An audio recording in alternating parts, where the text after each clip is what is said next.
Wing Wednesday. Yeah. We're in a different destination. It's not going to be next week. Here. It's going to be. Yeah. Yes, and here we are. Hello YouTube.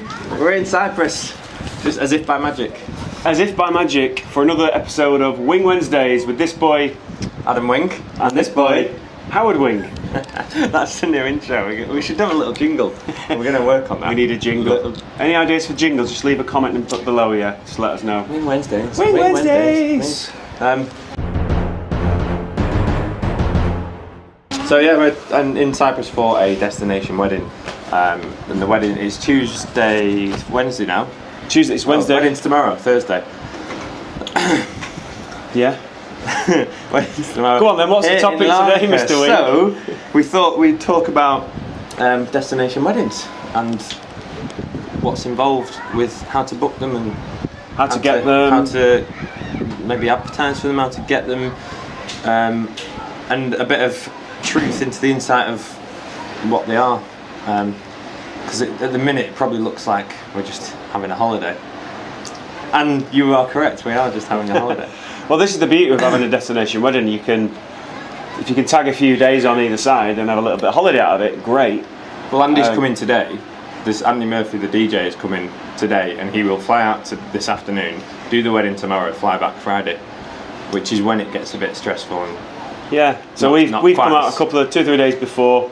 I've got my wife Sam here, she's here as well, and we've just taken a bit of time just to get acclimatised, get used to the place, go and check the venue out, get nicely prepared, which I always think is important on destination wedding. If you've got the time to do it. If you're going to do it, you should get the days before, because you need to have especially like for you, you've got to sound check the venue. You need the time to check out the locations and be prepared, because I don't know about you, but when I was packing at the weekend, I had about 50 checklists, and I went over and over and over everything a million times.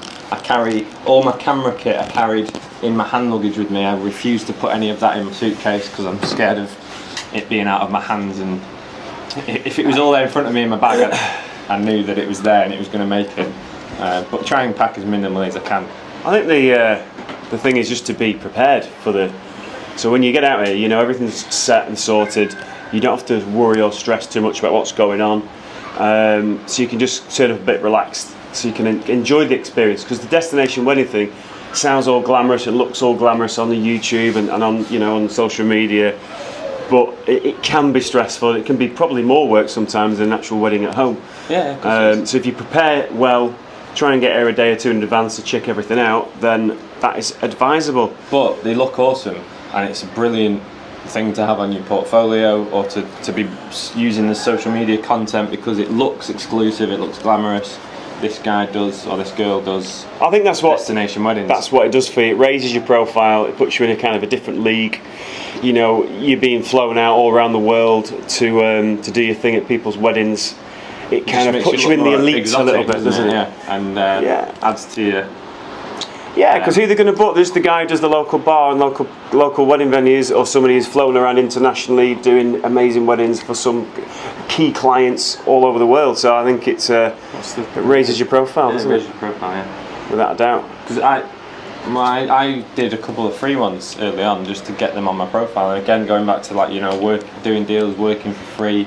If you want to get more destination weddings, then just get a couple under your belt and start using them to market the fact that you do them. And I think just having them on your website shows to people that you are available for them. The wedding I did the last destination wedding I did, a recent-ish destination wedding I did, the photographer come out and offered his services for free. Obviously he gets expenses paid in the flights, but it's really important to him to have a destination wedding. Free, do it for expenses. Yeah, do it for expenses. The couple will normally cover your flights, accommodation. But yeah, very important for that guy to get destinations on his. Where was it you went? I'm trying to talk about somewhere. Keep interrupting me. I chatted to the photographer who came out for free, and he was saying how important it was for him to have a destination wedding on his books and on his portfolio. It's something that he really, really wanted to do. He's like an up-and-coming photographer, so he wanted to do it. So he came out and did it for free, and yeah, the pictures were amazing, and he splashed it all over his social media. And I've spoken to him recently. I think he's had another couple of offers for destination weddings. So you'll find that when you do one destination wedding, if you market it correctly or shout about it if you like, it's gonna lead to more, without a doubt. What you can do, advice I got from Philip White and a few of the others, like the venue here in Cyprus, whatever it's called, the venue tomorrow, Galu, SEO certain venues, certain areas of, you know, we're in Cyprus, so I could SEO I do a blog post and SEO about it, Larnaca wedding, Galu beach wedding, you know, really niche venues and areas of resorts where you are, and then because couples are going to be searching for that when they're booking their own wedding, and then your stuff's going to pop up. So for those who don't know what SEO means, it's search engine optimization. So if you use a certain keyword on a blog post on your website, when somebody goes on Google and searches Cyprus wedding and then put the venue in, there's a really good chance that you're going to pop up on that first page of Google, and people are going to click onto you. So using those keywords and using the venue or using the area where you're performing. Because rather than being Cyprus wedding videographer, which is going to be very generic and have loads of it, you could go really niche and just be Galu beachside resort wedding video, and then someone that's looking for that particular venue will see straight away. And also the Facebook and the Instagram and all the other socials, using the venue's unique name as a hashtag or linking them in the posts. Really, really important. So when we talked about doing it for free and expenses and stuff, the next question is, how do you price for it? If someone inquires about a destination wedding, how do you price for it? Well, I charge them I charge them my usual fee that I charge in the UK, but I also get them to pay my expenses. So when somebody inquires, I say, look, my fee is the same as the UK. However, you will have extra costs to incur, which are going to be flights, transfers, car hire, accommodation for the time. You need to make sure you're going to get fed and things like that on the day. So that's how I normally do it. One of the other issues which I have sometimes is if somebody does it on a weekend, where I could potentially be losing one or two other wedding bookings. If it is on a weekend, I price in double my UK fee, because I'd usually do it over 3 days. So it's possibly 3 weddings that I've missed in the UK. You've got the flight on the Friday, the wedding on the Saturday, the flight home on the Sunday. You could have had a Friday, Saturday, Sunday wedding at home and got triple the money for half the. Yeah, but I'm busy. I probably would have got those days booked. For those people that, you know, maybe not as busy or they're just starting out, then consider doing it for free for something you really want in your portfolio, or otherwise just charge what you charge in the UK plus the expenses, and that's what I found works really well. The way I see it is, you can either say, this is my fee plus you've got to sort my flights and my accommodation, or you could do you could look at because this is what I do, look at the flights and the hotel and stuff yourself, get a round figure, and then just say, for destination weddings it's going to be this set price and it includes everything. So then I'd take my normal fee, I'd add 500 quid onto it to cover that sort of stuff, and I'd just say it's going to cost you. Yeah, so you once you research what things are actually going to cost. So I do it all myself. You can't put a price on your website, I don't think, for a destination wedding, because you've no idea where it is, what it's going to cost to get there.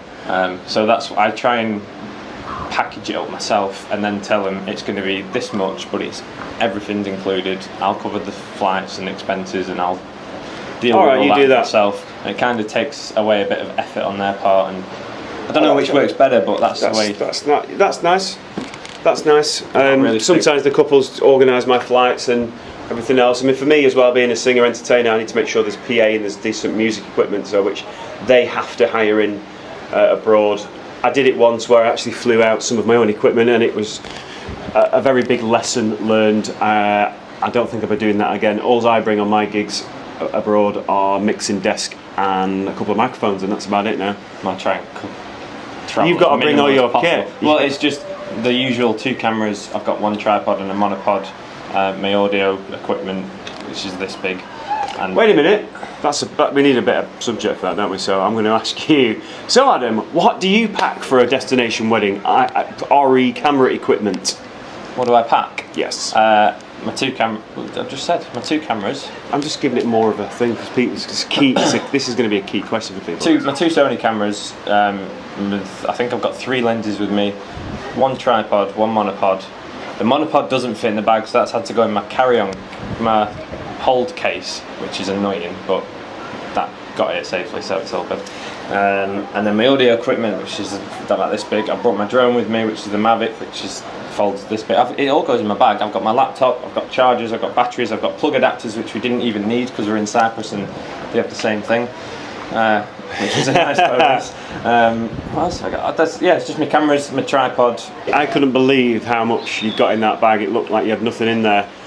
And then I felt the weight of it. I'm not sure it was about 20 I'm kilograms. not sure it met the 10 kilo hand luggage allowance, but so that's why you got it through fine. There's no issues. The part, it would all fit into my companion rucksack backpack thing. So. Did you get any extra issues going through security with it all or not? No. When you go through security with that much equipment, I had to take it all out, and I had about 4 different trays in the scanner things, but it all went through fine. And then you got stopped for hand creams. They're my wife's hand creams. They weren't mine. Moisturisers and stuff. Not yours. I don't use that.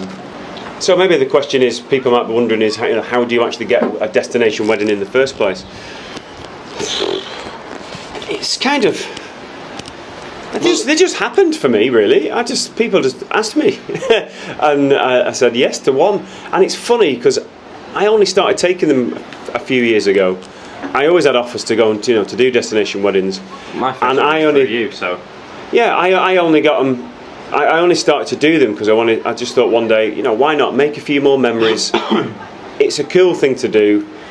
Yeah, there's a bit more stress probably involved in it, but I just wanted to build a few more memories. A bit, and yeah, exactly. Yeah.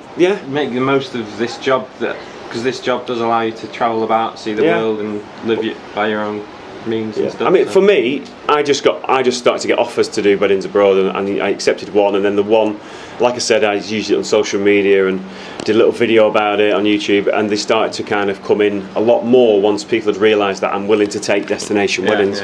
But I think from a starting point, if you want to go and say, right, I want to do a destination wedding, what would you do to get that first one under your bag?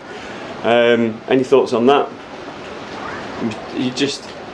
I think you just have to put yourself out there and say that you're willing to do it for expenses, for flights, and I think for your point of view, referral-wise, one easy way to do it. Photographers will recommend you, because I've had a couple of photographers put me forward for destination weddings. So I think if you really want to do it and you're trying to, you should maybe keep an eye on your photographer pals who have just been booked, who do a post online or something. I've just been booked for a destination wedding, and why not just contact them and say, God, I'd love to get involved. I'd love to do a destination wedding, and it's one of my first ones. I'm happy to do it for free as long as they pay my expenses. I'm sure you'd get one as a starting point. I'm that way. With that many photographers, across the northwest and up and down the country and occasionally one of them will do a destination wedding and they might refer me, or like you say, you could ask them and say, let your couple know I'm willing to do it for flights. And yeah, and I think once you've got that one, once you've got the one under your belt, you've got something you can use to market. What you find with the destination weddings is that they usually have planners involved, wedding planners, because there is a lot more logistically to sort out, so they often have planners, and then if you do a good job on that first one and the planner starts recommending you, you're going to get loads more weddings for that venue, that country, whatever. The one that me and Andy did in Tuscany, it was literally 2 days after we got home, the wedding planner contacted us and asked us if we were free for a certain date. It was only about a month later, I think, for another wedding in the same area, and she was running that wedding also. So wedding planners, and most of them have wedding planners, don't they? Yeah. So everyone I've done, I think apart from this one, it should be interesting. I always have wedding planners, so they're great to... So Chloe, the bride's got a wedding background now, hasn't she? So she's kind of sorted it all herself. She's got background in the industry. She has, yeah. But yeah, they do generally have planners, so I think it's a good thing to have a planner if you didn't get married abroad. And this harks back to all these things that we're always pushing anyway. It's networking, getting referrals, getting in with suppliers. Be willing to work for cheap or for expenses if you really want to get out there and you're starting out. I think meeting with couples, because there's always with these more than UK ones, you've got to be on board with your couple, you've got to be chatting prior, organise it, you've got to be planned and prepped, so it takes a bit more communication with your couple. Yeah, I think for you guys, videographers and photographers, the world is completely your oyster. get your kit, stick it in a bag, and you're away. And why would you not do it? Well, It's great. It's great to do. You have a lot of fun. If you can go out with friends as well, like I'm here with Adam. Andy's coming over tomorrow. We have a laugh, we have a good time, you know, and it's building memories between us, which then gives greater bonds between the people on the wedding, moving forward and building, and just your relationships gets better and better with the people. So if you can be out here with your friends, you know, working on the same weddings, it's great. And it looks great on Instagram. It looks fab. You always get the great nice pictures and do it for likes. Great on the gram. We're vlogging as well, if you know, because if you do get one, try and maybe do behind the scenes or vlog of the trip, because that's always great for social media content, and you can tag in the bride and groom when you get home and do it as a bit of a travel video. Have you done much vlogging of this trip? I haven't really done any yet. No, not yet. But I will do before on the wedding day. I'll do loads. I will do. So I'm hoping to do a behind the scenes, a little mini behind the scenes vlog of the actual wedding day. There's so much you can do. You can come out and do your actual job, but you can Instagram post, Facebook post, do little blogs, do a little blog post on your website, do a vlog. If you want to do it, there's loads to do. You can chill out, sunbathe, and go jet skiing. Cue the footage. Yay! Speaking of jet skiing, yeah, thanks for tuning in. Thanks for watching, guys. I hope you found this helpful. See you back in the UK next week. Usual stuff, subscribe, like, all that. Yeah, we'll be back next week with another businessy, weddingy topic. And don't forget, you know, you guys give us fuel in your comments below with questions or anything you need to know. Leave comments, ask questions, because when we get enough questions, it would be great to do a Q&A, like a live Q&A thing. Yeah. Bye. Bye.